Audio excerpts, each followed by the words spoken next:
नमस्कार, मैं हूं अंजलि और आप देख रहे हैं रफ्तार टुडे। तो चलिए शुरुआत करते हैं आज की बड़ी खबर से। भारत को क्रुश्चेव जैसा धोखा दे सकते हैं पुतिन, रूस पर क्यों चेतावनी दे रहे विशेषज्ञ। MiG-21 की कहानी। रूस और यूक्रेन के बीच युद्ध के 1 साल हो गए हैं और यह जंग खत्म होने का नाम नहीं ले रही है। आलम यह है कि अमेरिका और उसके सहयोगी देश जहां यूक्रेन को हथियारों से पाट रहे हैं, वहीं ईरान और अब चीन रूस के साथ पूरी तरह से खड़े दिखाई दे रहे हैं। दुनिया में आ रहे इस आमूल चूल बदलाव के बीच विशेषज्ञ भारत की विदेश नीति में व्यापक बदलाव की ओर संकेत दे रहे हैं।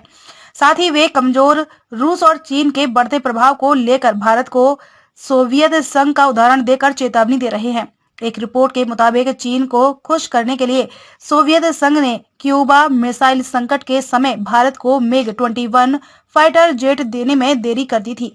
अमेरिका के थिंक टैंक सिस्टम्स सेंटर की रिपोर्ट के मुताबिक यूक्रेन युद्ध के बाद भारत की विदेश नीति में कई तरह के बदलाव आए। भारत अब रूस पर से अपनी निर्भरता को घटाने में जुट गया है।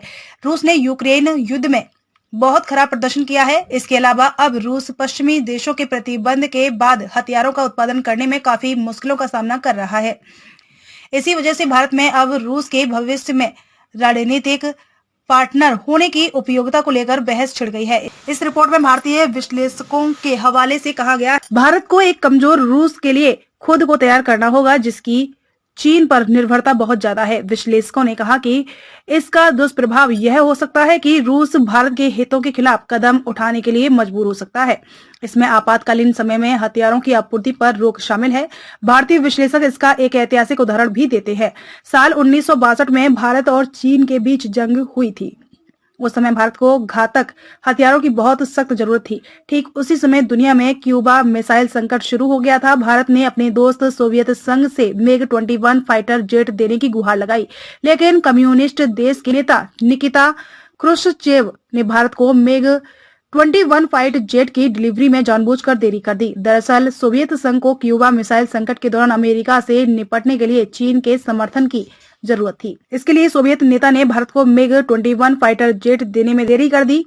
यही नहीं, पश्चिमी देशों के प्रतिबंधों के बाद अब इस बात का भी खतरा पैदा हो गया कि भविष्य में चीन के उपकरण रूस के हथियारों के रास्ते भारत आ सकते हैं। इसकी वजह यह है कि रूस को अब पश्चिमी देशों को कोई सप्लाई नहीं हो पा रही है। अगर ऐसा होता है तो यह भारत की सुरक्षा के लिए बड़ा खतरा होगा।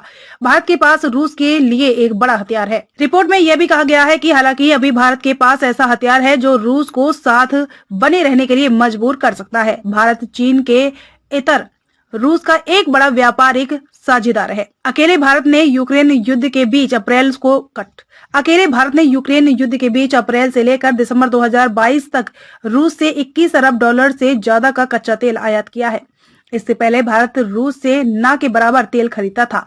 सैद्धांतिक रूप से भारत इसके जरिए रूस को चीन के साथ जाने से रोक सकता है। भारत रूस के हमले से खुश नहीं है और पीएम मोदी ने पुतिन को सार्वजनिक रूप से युद्ध को लेकर सुना दिया था।